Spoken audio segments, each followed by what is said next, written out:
Lorsqu'on arrive à Toronto, il y a 9 chances sur 10 de faire le trajet jusqu'à l'hôtel dans une vraie berline de gangsters. Chemise tendue et barbe fraîche pour le chauffeur, direction downtown au cœur du business. C'est la ville de David Cronenberg, propre et glacée, copie conforme des mégapoles US. Pas étonnant donc qu'il s'attaque dans Cosmopolis, son dernier film en compétition à Cannes, à l'empire du fric assassin. Le jeune milliardaire Eric Packer est l'homme le plus puissant de New York. Il prend ses rendez-vous dans sa limousine et traverse la ville en proie au chaos. Pour son 20e film, David Cronenberg adapte le roman culte de l'américain Don DeLillo. C'est assez paradoxal, mais il faut trahir le roman pour lui rester fidèle. Parce que si on essaye d'en faire une traduction littérale exacte, on va droit dans le mur. Il faut accepter que vous faites un film, vous ne traduisez pas un livre, vous faites quelque chose de nouveau. You need to be inflamed, don't you? This is your element.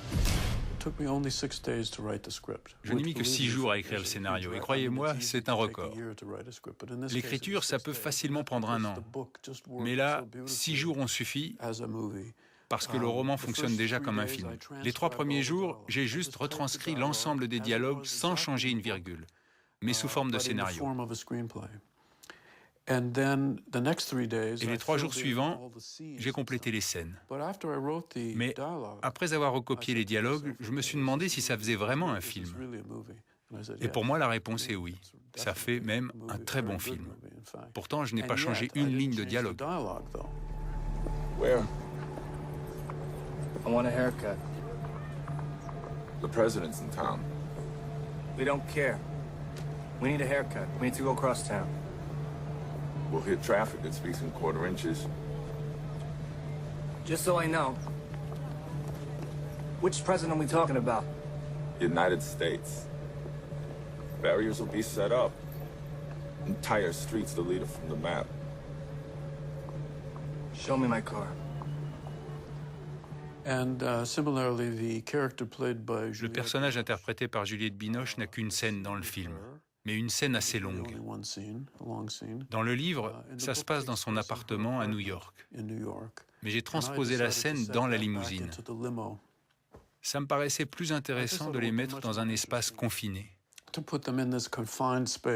So rich and crisp.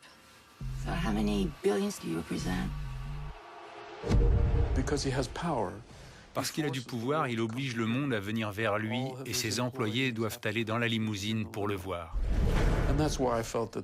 C'est pour ça que dans la scène avec Juliette, je préférais que ce soit elle qui vienne à lui plutôt que l'inverse. Do you need a haircut? I need anything you can give me. Such science and ego. We have a yuan carry that could crush us in hours. But we still want what we want. We want a haircut. C'est une métaphore. Quand on est à l'intérieur de cette limousine très luxueuse, avec tous ces écrans, ces boissons, cette nourriture et même des toilettes, on a tout ce qu'on désire. Mais on n'est pas dans le monde réel. En fait, quand on est dans la limousine, on est dans la tête d'Eric. Il est assis dans sa propre tête et c'est lui, la limousine. C'est un peu comme un sous-marin en territoire hostile et étranger. Comme s'il était sous l'eau et que le seul endroit pour respirer, c'était à l'intérieur de la limousine. S'il en sort, c'est la noyade assurée. The situation isn't stable. A specter is haunting the world!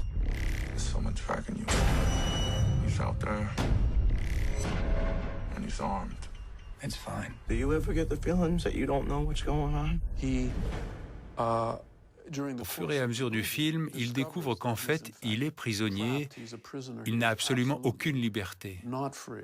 Et ce n'est pas seulement le système qui est en cause, c'est plus comme si le système avait contaminé son corps. D'un point de vue politique, on pourrait dire que c'est le capitalisme qui l'a réduit en esclavage. Et donc, il découvre des façons plus obscures et dangereuses d'être libre. Dangerous way of being free. Makes me feel free in a way I've never known. Sa femme lui dit Free to do what? Go broke and de devenir pauvre et de mourir, et lui répond oui. Yes.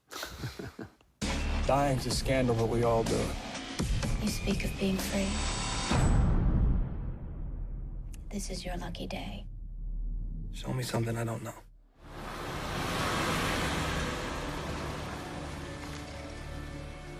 I began to think this even with the... J'ai commencé à y penser au moment de La Mouche. Je voyais ça comme du Samuel Beckett, le dramaturge irlandais au texte très simple et très austère. Mais derrière cette simplicité et cette austérité se cache en fait une grande complexité. Et c'est ça qui me plaît. Early in the morning, you can see right here, teams of men in white overalls. They are washing limousines. A marketplace of limos, rags flying.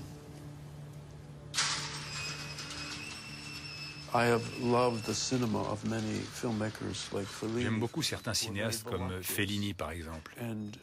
Il a fait des films très extravertis, très voluptueux. Mais ce n'est pas mon tempérament.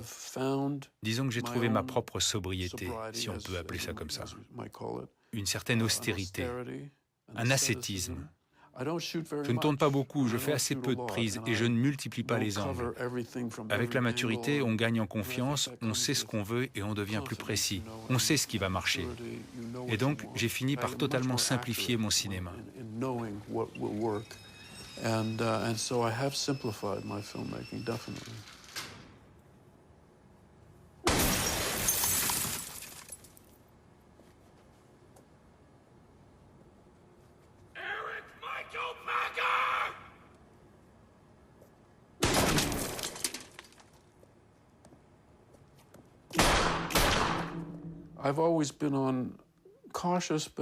Avec l'argent, j'ai toujours eu des rapports très prudents mais sains. En fait, je n'y comprends rien. Je lis souvent la presse financière et pour moi, le vocabulaire qu'ils utilisent est beaucoup plus abstrait que la philosophie d'Heidegger.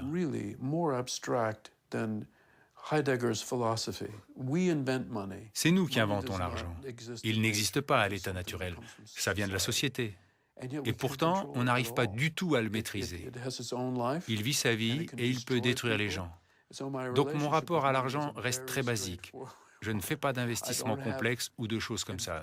Ça ne m'intéresse pas vraiment. Je sais qu'on n'échappe pas à l'argent, mais je fais en sorte que ça reste le plus simple possible.